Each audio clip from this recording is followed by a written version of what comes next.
इनके यहाँ रीत रिवाज है। पहले इनके आजी इनके बाबा के लगा। पहले जमाना में नहीं, नए फैशन आ चला। अच्छा, जब से चाइना वाले आए। हाँ रियली कि तुम डांस कंपटीशन करोगी? करूंगी। है? हाँ लेकिन हाँ नाम आपने नहीं धरे कि कितनी बार आप करोगी? 3 बार करूंगी। 3 बार? 3 बार करूंगी। खाली 3 बार? 3 बार। 3 बार में तो तोहका हम ले जाएंगे। कहता 3 बार में तो तोहका हम पश्च कर देंगे। हम कहते ये नहीं मन से धुक सामने ये नहीं मेहरारू के सामने। हाँ हाँ जोड़ ले है पहले। अरे मन से भाई हमार सथियारी है कि हमार भाई है कि का हमारे दुश्मन ही माटी देनू नहीं सबसे जीते कहा हमका कि कैसे मन से ध्वंस का हमसे दूसरे से केहू जीते कहा। हाँ भाई हमका मेहरारू पे भरोसा नहीं है भाई। कहा मेहरारू कहती ढूरू की जाए मन से तो हमारी कहती रही है। माई बहनी हरे ये मेहरारू और मनसेधु वाली बात यह है, अगर सही सही मनसेधु होया हम सही सही बिटहनी हो तो आज हमार तोहार हो जाए यही सभा में। आज अंदर वाली सब बाहर हो सब हो लेकिन 3 बार हम तुम्हारे साथ करेंगे। करोगे? ओके बात। हाँ तोहार हम जीता। हाँ तो एक डांस तो का हमारे साथ करे हो सिर्फ एक बार। चलो ठीक है मुझे मंजूर है। लेकिन अभी बताओ ना। हाँ वक्त आए की बात। चल ठीक है। हाँ? ठीक है ना? ठीक है।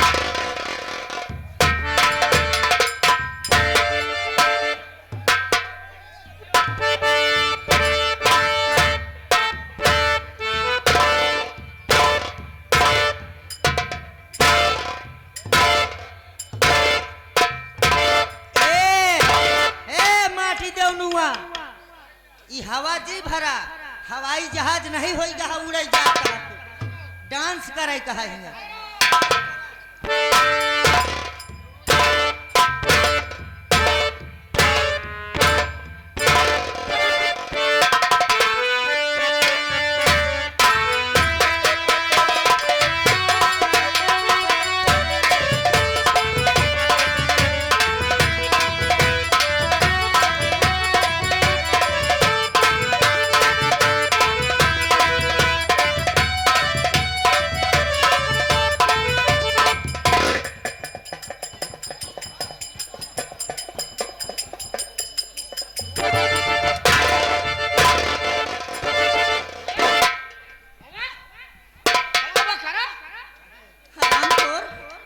डांस कर रहा है तू? जीत गया ना? कौन जीत गया? डांस कर रहा है तू? तेरा हाथ कहाँ जा रहा है रे कमीना? हाँ? हाथ साला गियर बक्सा बजात रहा। तो हम सोचा थे यार कहे पे साला गरम लागत। एक डांस जीत गए बचा 2 एक माइनस करो। रुक पहले रुक सही बताना एकदम। अरे क्या बताई है? देखो इसमें तनी से फर्क है कि तू भाई मजे करते रहे तो हम जल्दी करत रहे। जल्दी करत है जैसे मिर्गी आवत हो छटपटाए लागन माटी देऊ। मिर्गी तोहरे भैया बाप के माटी देऊ भैया बाप के नाल हला तो हम एक जीता ही बजाया ताली मनसठ हो बेटा राला नहीं मेहरारू मलहे मार पहाड़ ले इज्जत भी करब। मेहरारू सदा ऊपर रही मेहरारू सब दिन तरे रही है। मनसेधु से सदा मेहरारू ऊपर रही का बहनी हरे हमारी कहती क्या जनी बोलबू कि नहीं? बोल है हाथ उठावा कि हाँ सही आज नहीं हाथ उठाओ सब तो हाई वोट कम पर जाई। कई जनी उठानी है कई मनसेधु कई कर फायर चलिए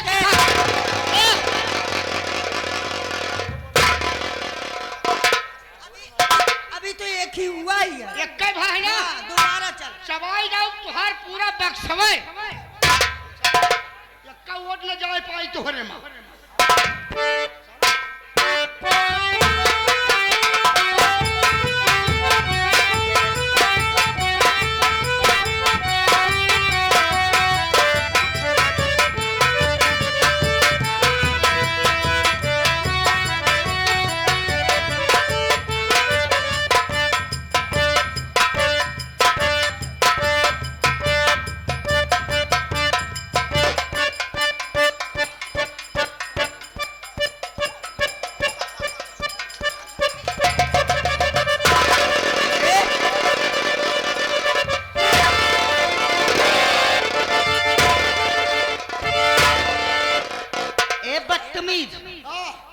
डांस कर रही हूँ हरामखोर। पूछ ले पूछ ले। मैं ऐसे डांस कर रही थी जैसे कर रहा है। हाँ ऐसे इसे बढ़िया खाना भैया, इसे आगे है ना हम तालियां बजाओ यार मकसूद और करवाऊं।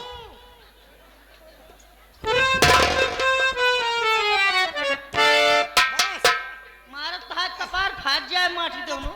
अब खिसिया नहीं है बेचारी तो का कराए। बस का बहनी दीदी हरे ए जैसे नाचत है माटी दोनों ऐसे ने हम नाचत रहे हैं। ऐसे ना नाचत रहे ना कहा हाँ सही है कि नहीं। देखा का एक जने बोलत नहीं वो जानती है कि सबसे है आ गए है। अरे हाथ उठाए जा कि हाँ सही है कि नहीं। कम इनके सब हाँ हाँ देखिए आधा जने उठावत आधा जने रहे। उठाया भैया उठाया।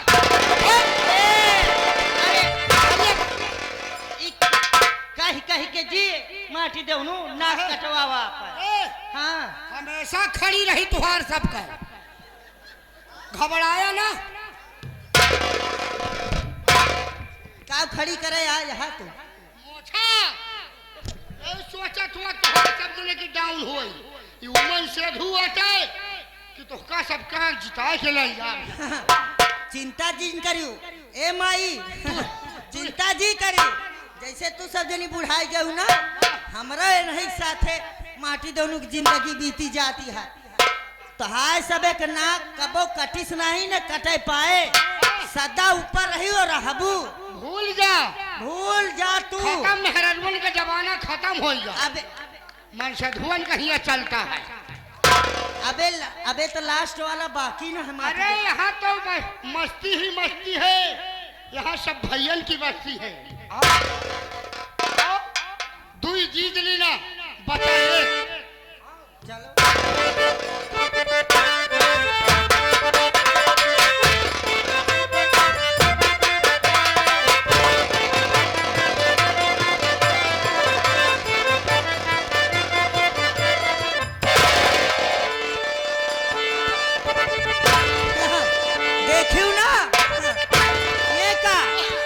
साथ माछी न जाए। अरे बाप रे बाप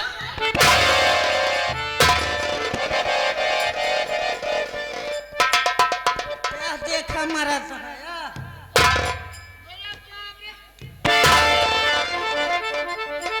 का भा। अरे बाप रे न बने का हे गंगा माँ हो गए बस। अरे खत्म। अरे भैया हरा मनाई घर द्वार बनवावे खिड़की डिजाइन बनवावे। ए मैं डांस कर रही हूँ घर और खिड़की डिजाइन वाली कहाँ से बात आ गई। भैया वो मकान अच्छा लगे खाती और भगवान इनका दूठोर हवाई अड्डा बनाए थे तो ऐसे डांस करे।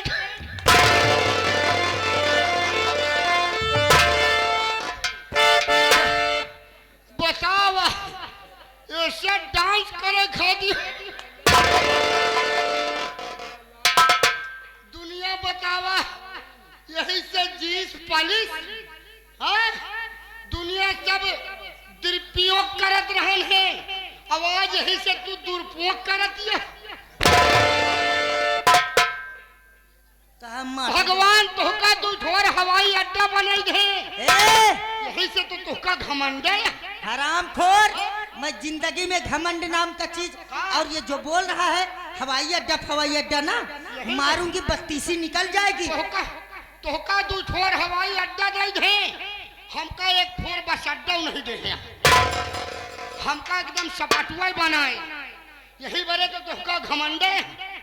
अगर तुम्हें घमंड है अगर तुम्हें घमंड है अपने गुल और गुलाब से तो हमको भी घमंड है अपने कल्लू नवाब से। 1 मिनट का 1 मिनट का मौका दिया जाता ही मेला कमेटी वाले के पास क्या करे हुआ कमेटी से पैसा ले। अच्छा पैसा लेने की बात हाँ तुरंत दिल्ली के लिए प्लान बनाएंगे। प्लान बनाएगा प्लान बनाएंगे जबान सही नहीं उसके बाद हम तुम्हारे साथ बराबर